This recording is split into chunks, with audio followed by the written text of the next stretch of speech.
You know, you guys said on my last video in the comments that this episode of Reign of the Seven Spellblades was going to be phenomenal, and hats off to you, you guys were correct. This was by far the greatest episode of Reign of the Seven Spellblades, or maybe some other anime ever, because this was crazy. Now, I want to give this, for those that are in the know, this episode of Reign of the Seven Spellblades, episode 6, was basically like episode 5 of Cowboy Bebop. For those that do not know, you have the introductory episodes of the anime, you're trying to familiarize yourself with everything that's happening, and then all of a sudden they give you that one episode that drops the bomb to where it basically opens your eyes to understand, oh, this is what this anime is gonna be about. You thought it was gonna be one thing, like we thought this is gonna be like, oh, like Harry Potter like, and with swords and stuff, and it's gonna be maybe a little cutesy, maybe a little harem thing going in there, you know, little shonen stuff, you know, little things like this. And then all of a sudden, boom, the nuke goes off, and we straight up's like, oh, this is what we were in store for. So let's just say we're gonna break this down. Sit down, strap up, because there is a lot to go over here. And unlike last week, we're not gonna rapid fire this because there is a lot to discuss, and even more that I actually found that it's crazy, but we're gonna try to break this down as much as possible. Nanao and Oliver versus Milligan. So this fight, which was absolutely crazy and nuts, but we started to see more of Nanao and her fighting capabilities. Now, the same with Oliver. The whole show had been feeling up to this point that Oliver's holding back. Like, he's supposed to be very strong and stuff, but then he's like, oh, barely crossing that line, getting to what he needs to do.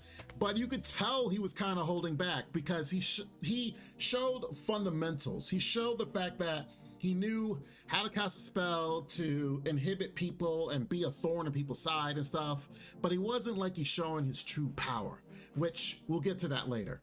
But the key is Nanao has always been putting 100% behind her fights. And as she's fighting, she's manifesting and getting stronger. They showed evidence in this one where she deflected spells using her sword, which is like, in and of itself is like, what?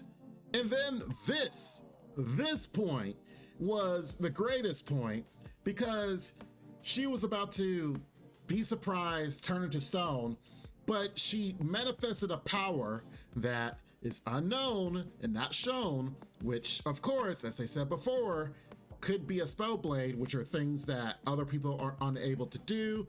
And she literally cut distance, space, and time just to cut her target. In this regard, she was basically slow, and she could tell she was slow, but she's like, I gotta get there. And she did. So she ended up cutting off the hand of Milligan and won the fight. But even Oliver's like, she doesn't even realize what she's done, which, as Oliver's saying, this is a manifestation of the 7th Spellblade. There it is, viewers, everyone. That is why this show is called Reign of the 7 Spellblades, because even though there's 6 Spellblades, there's the manifestation of one more coming out. We'll probably learn a little bit more why that is the case. My first guess right now is maybe it has to deal with the regions, like maybe there's like 7 different regions, and I think it was said before that the region she's coming from is the samurai area, the clan, and no one's really kind of gone over there to like find mages and such, so maybe that's why.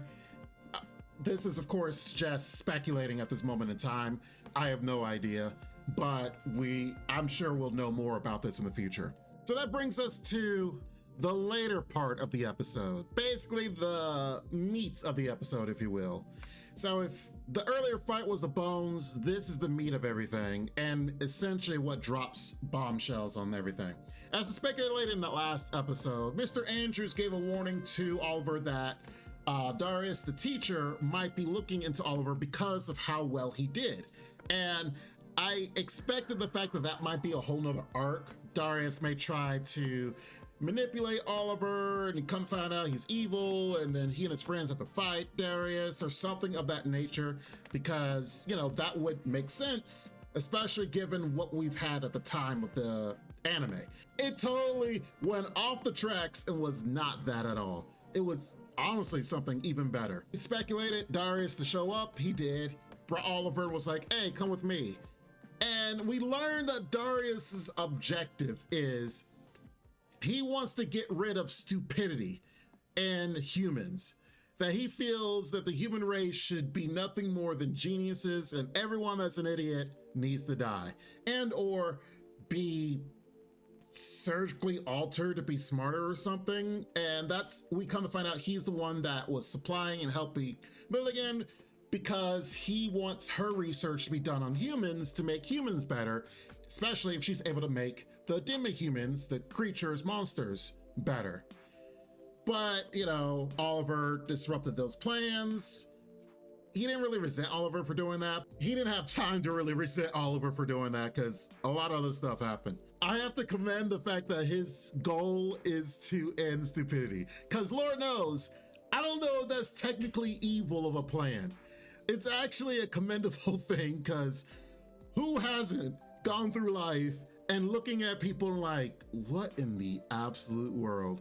That, you know, I wouldn't say that we need to kill all the stupid people, but, you know, one thing is stupidity is objective, but there is a level of stupidity that you're like, how do you know how to breathe?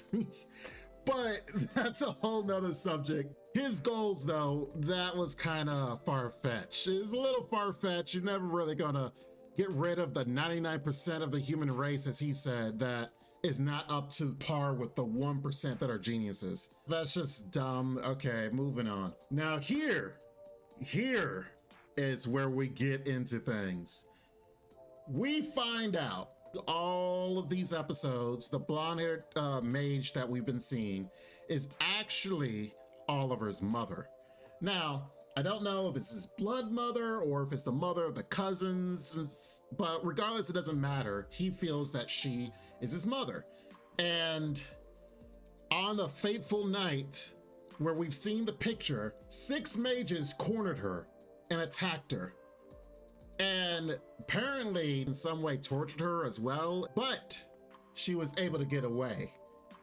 Which is surprising, that not only she could get away, that she was fine, but come to find out she was betrayed by the 7th mage that she thought was a friend and ended up killing her, stabbing her literally through the back and killed her. So it's Oliver's mission to get revenge on those 7 mages that did this to her, his mother, and thus is kind of the main emphasis of this anime. This cutesy anime that we thought might be harem, might be a little bit of this, that, and the other slice of life type deal in a school, is actually a revenge plot, a revenge anime, where he is going to go out and go for each one of these mages and strike them down. Which there was some allusions to that, you know, whether in the theme song, whether in the ending song, whether in some episodes here and there. You knew that he had an objective and that he was out to kill people, but we didn't realize who they were. And now we know who they are. We know the identities of the 7 mages. Here's the thing, Darius was one of the 7. So even though Darius was trying to recruit Oliver, Oliver has actually been hunting Darius and knew that he was one of the 7. He actually knows the identities of all 7 of them. He knew that was him, so he was waiting to be selected. So everything was an intricate plot. Oliver made sure he showed himself and showed how well he was for Darius so that Darius could select him. And by selecting him, brings him to a secluded area to be like, oh, you're gonna be my assistant. And so we're gonna be doing some things off the books. And it's exactly what Oliver was looking for. And thus, Oliver was able to corner him and a fight ensued. Now this fight, boy, this was a great fight, which here is where Oliver was not holding back anymore. Specifically the reason why. And that's why I said last week, it felt like Oliver was geared towards PvP, and I was right. He's straight up geared towards PvP because he's trying to get revenge. And the ability he used was crazy. Apparently, his mother was the 4th Spellblade, and he was able to utilize her power, which apparently he can see multiple avenues in a fight and find the one chance of victory, which is what he did in this fight with Darius. He was able to see the way that Darius would kill him in multiple ways, because he saw how Darius's skill was better than his own. But if you got a power that allows you to see that 1 in 1,000, 10,000, a million chance of winning, then that's OP as all get out. Which is probably why his mother was singled out and killed, because the Spellblade power is probably way too strong. Which we don't know the motive right now, which I'm speculating here. B, allows Oliver the fact to do that, but he can only do it multiple times. After his fight with Darius, he was able to say that he could probably do it 2 more times, and a 3rd time would more than likely kill him. Which, when a statement like that is said, it is basically a red flag. And we know, okay, there's going to become a point where he's going to use it a 3rd time, i.e. maybe on the final boss, but still, we know he's going to utilize it at some point. Now, we're not even close to done, because the fact of the matter is their fight was over very quickly, but it's such a good fight. Then came the torture, and he, of course, out for revenge. Just killing someone is not enough. We have to make sure they suffer. And thus Oliver is like, you know, there's 128 ways of pain that you inflicted on my mother that night. I have endured all of them, all 128. And he's like, yeah, you're gonna feel all of them right now. And he straight up tortures the dude just to get him to hear the words. He wanted to hear the words that would make him stop. And what were these magical words that he was waiting for? Because Lord knows, when I'm watching them, I'm like, what in the world are these magical words? He wanted him to ask him to end it, i.e. just kill me. And once he says that, Oliver's eyes pick up just like this, and he's like, okay, you think that was enough? We see the identity of his brother and sister who show up, and it was like, congrats, brother, on getting your revenge. And also the little girl that is watching over him. We actually see her full face in the light that is spying and trying to protect him and such. But even more things happen. He becomes leader of a cult. I knew that his brother was over, people in general, but did not know his brother was leading everyone together to be part of a cult, which they make Oliver the leader of the cult, because Oliver is to send these people out and they are to help him in order to get revenge on the people that happened that night. But of course you're like, wait a minute, that makes no sense. Why would they get groups of students at the school to help them for their revenge? Because it seems like it's a family affair, right? But the key is the people that he has to get revenge on. Well, the ones that are still alive. Almost half of them are teachers at the school. Starting off, we have Vanessa, which we've seen already before. She was the crazy teacher that we've seen in a few episodes, a few times.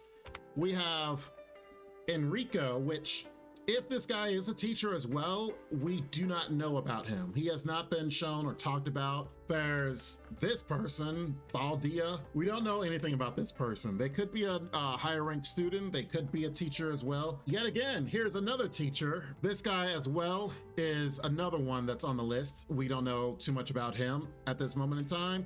I'm sure it's going to manifest later that maybe all these guys are actually teachers or assistants or tied to the school in some way. But at this moment in time, we have no clue.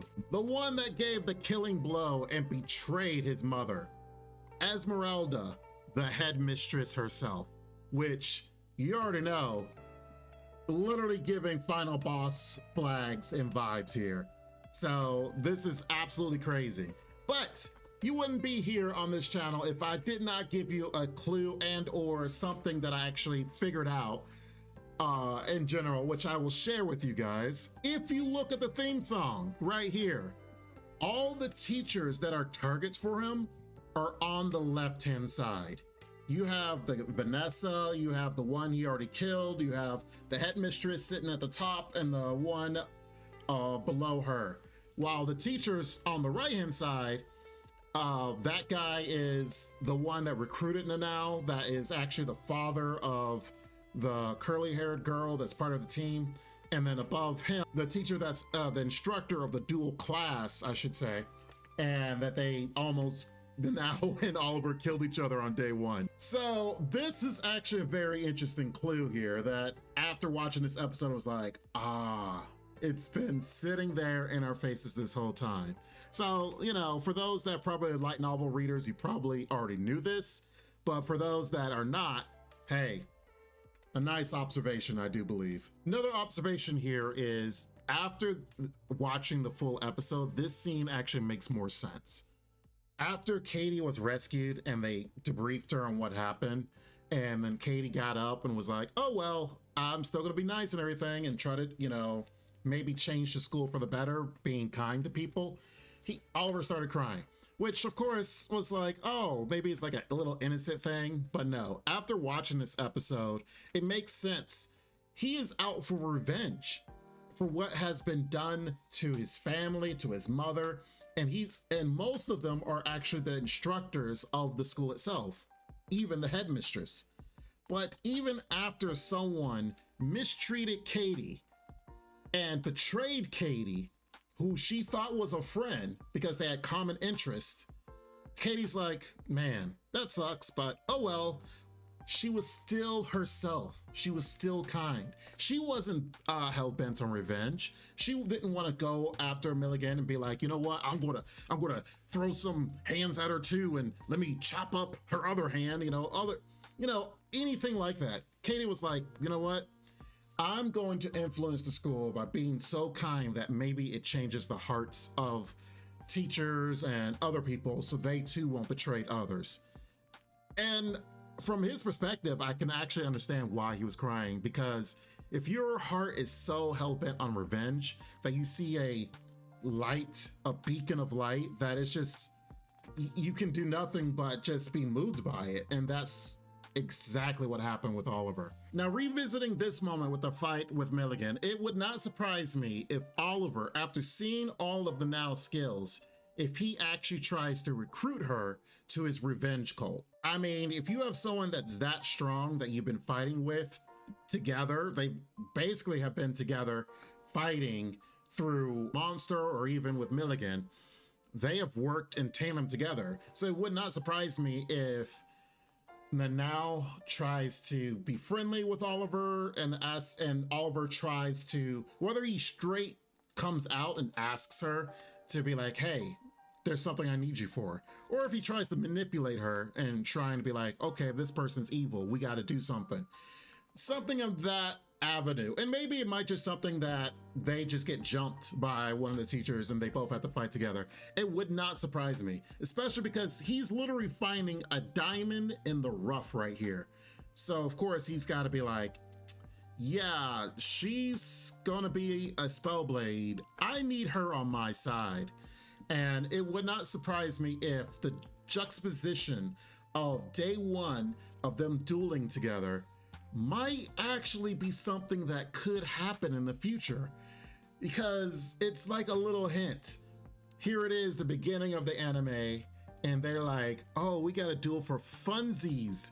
But near the end, after the blood that is Oliver's hands soaked in, if she actually is against it, and they may have to duel against each other for real. It wouldn't surprise me. It wouldn't surprise me, and I mean, I don't know if that's gonna happen or not, but whether it's true or not, hey, it's something that seems like it's been hinted, but it wouldn't surprise me if it actually happened. If it doesn't, hey, cool, whatever. But Oliver's definitely trying to get some of this. He's definitely trying to get some of this. Whether what is this some of this is, I'm sure he's gonna try for it. But regardless, I think that's it. I think I've used a lot of your time, and I hope you guys actually understand and like these observations. Definitely tell me what you guys think in the comments down below. Great episode, amazing episode, and now this has propelled this anime, which I already knew was going to be good because it would not be animated this hardcore if it wasn't going to be good. It doesn't surprise me if it just jumps in the ladder of like one of the best anime of this season. But definitely let me know what you guys think. Please like the video, share it, subscribe, because we'll definitely be going over more episodes from this anime as well as others on the channel. You guys take care of yourselves, be safe, and Lord willing, I will see you next time. Bye-bye for now. Make sure to check out the extra content on our Patreon page, and thanks to our current patrons. This ain't what you want, bitch, I'm a fucking phenomenon.